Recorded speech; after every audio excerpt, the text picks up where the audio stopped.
This is my favorite hero, Megastar. Boss, this is for you.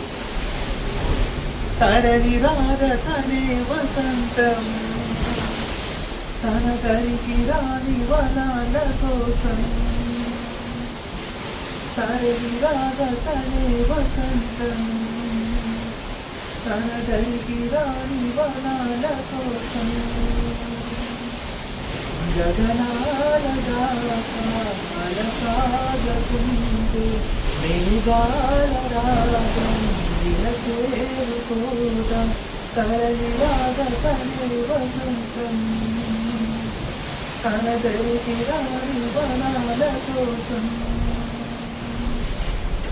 వెన్నెల దీపం కొందరిదా, అడవిని సైతం విలువగా. వెన్నెల దీపం కొందరిదా, అడవిని సైతం వెలుగుగా. ఎన్నెలు లేని చలిగాలి అందరి కోసం పంచులు పాట. ప్రతి మదిని లేపే ప్రభాతరాగం, పదే పదే చూపే ప్రధాన మార్గం. ఏది సొంతం కోసం కాదని సందేశం, మంచి గుణమే పోతే ప్రపంచమే శూన్యం. ఇది తెలియని మనుగడ కడ, దిశ వెరుగని గమనము కడ. తరలి రాద తనే వసంతం, తన దరికి రాని వనాల కోసం. Thank you. నా పేరు ఎం శ్రీనివాస్ మంతుని. నేను చిన్నప్పటి నుంచి చిరంజీవి అభిమాని. 5 సినిమా నుంచి కూడా క్రమం తప్పకుండా ప్రతి సినిమా చూస్తున్నాను. నాకు స్టేట్ రోడ్ విషయంలో ఒక మంచి ఎక్స్పీరియన్స్ ఉన్నది. స్టేట్ రోడ్కి మధ్యాహ్నం 3 గంటల దాకా బాక్స్ రాలేదు.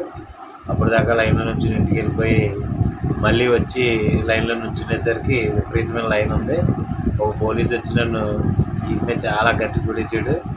అది ఇంటి దగ్గర మా ఫాదర్ అది చూసి ఏంటని అడిగితే పడుతుందని చెప్పాను. అదొక ఎక్స్పీరియన్స్. అలాగే ఖైదీ నెంబర్ 786కి అప్పుల్లో లైన్లో నుంచొని మనం టికెట్లు తీసుకుని వచ్చేవలసి వచ్చేది. పాకిరాపేట సూర్యమాల్ థియేటర్కి బుకింగ్లో లోన్కి వెళ్తూ ఉంటే అది గోల్ 2 వైపులో గోల్ అనమాట. నేను మధ్యలో ఉండిపోయి ఊపిరాడక, బాబు చచ్చిపోతాను బాబు నన్ను వదిలేయండి అని. అంత అలాంటి బాస్ గురించి ఈరోజు అందరూ తప్పు చేసి మాట్లాడుతూ ఉంటే చాలా బాధగా ఉంటా ఉన్నది. ఏదేమైనప్పటికీ కూడా విశ్వంబర మూవీ సూపర్ హిట్ అవ్వాలి, దానికోసం వెయిట్ చేస్తూ ఉన్నాం. నాకు ఊహ వచ్చేటప్పటికి నేను చిరంజీవి గారి సినిమాలు చూస్తూ పెరిగాను. ఆయన నా అభిమాన నటుడు అప్పుడే అయ్యారు. ఆయన చేసిన సినిమాలో చాలా మంచి మంచి పాత్రలు చేస్తూ కష్టపడే విధానం చూపించారు. ఎలా అంటే అప్పుడున్న యూత్ కష్టంలో ఎలా మీదకి రావాలి ఏంటని ఎలా అనేది బాగా చూపించారు.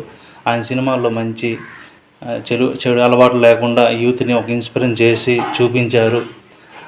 అలాగే ఆయన చేసిన సేవలు కూడాను చాలా అమూల్యమైనవి. ఎవరు కూడా దాన్ని ఏదో తక్కువ అయిపోయిన పోల్చడానికి ఏమీ లేదు. అది మనసుతో చేసిన సేవలు. హ్యాపీ బర్త్డే అన్నయ్య. నేను మొట్టమొదటి ఫిల్ము అన్నగారిది 1983 ఖైదీ సినిమా చూశానండి. అది అప్పుడు ఊళ్ళల్లో పరదల మీద సినిమాలు వస్తుండేనండి. అప్పుడు ₹1 టికెట్. చాలా ముందట కూర్చొని చూసిన సందర్భాలు, ఆ అనుభూతులే వేరండి. ఆ రోజులు మళ్ళీ రావు. ఆ ఫీలింగ్స్ వేరు. అవి ఎంత చెప్పినా తక్కువేనండి.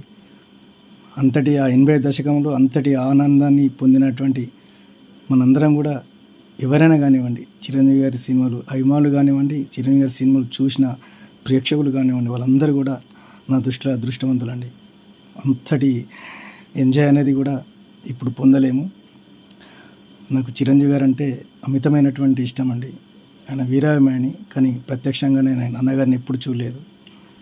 నేను హైదరాబాద్లో 94లో నా భౌతిక పూర్తయిన తర్వాత హైదరాబాద్ వర్క్ నిమిత్తం వెళ్ళానండి. నేను పద్మశాలి అక్కడ కాటేదాన్లో వర్క్ చేస్తున్నప్పుడు, అప్పుడు 95 అనుకుంటాను అది. రిక్షావోడు క్లైమాక్స్ కోడి రామకృష్ణ దర్శకత్వంలో శంషాబాద్ దగ్గర షూట్ అవుతుంది. అది పేపర్లో ఈనాడు వసుంధరలో చూశాను. ఆ షూటింగ్ వెళ్ళాలని కూడా అనుకున్నాను, కానీ వర్క్లో భాగంగా నేను వెళ్ళలేకపోయాను. తదుపరి నేను ముంబై వెళ్ళిపోయాను. అక్కడ కూడా నేను ఆయనకు వీరాభిమానిగా ఉన్నాను. పలు సేవా కార్యక్రమాలు కూడా చేసిన సందర్భాలు ఉన్నాయి సార్. అది 98లో చిరంజీవి చారిటబుల్ ట్రస్ట్ స్థాపించారు ఆయన. నేను పలుమార్లు కూడా రక్తదానం చేసిన సందర్భాలు ఉన్నాయి. ఆయన అభిమానిగా ఉన్నందుకు ఇప్పటికీ గర్వపడుతున్నాను సార్. ఒకనొక సందర్భంలో కొంచెం ఇబ్బంది అనిపించినప్పుడు ఛాలెంజ్ సినిమా ఇప్పటికి ఒక 50 సార్లు చూశాను కావచ్చు. స్వయం కృషి ఒక 50 సార్లు చూశాను కావచ్చు. అదేవిధంగా అన్నగారి 70వ సంవత్సరం జన్మదిన శుభాకాంక్షలు.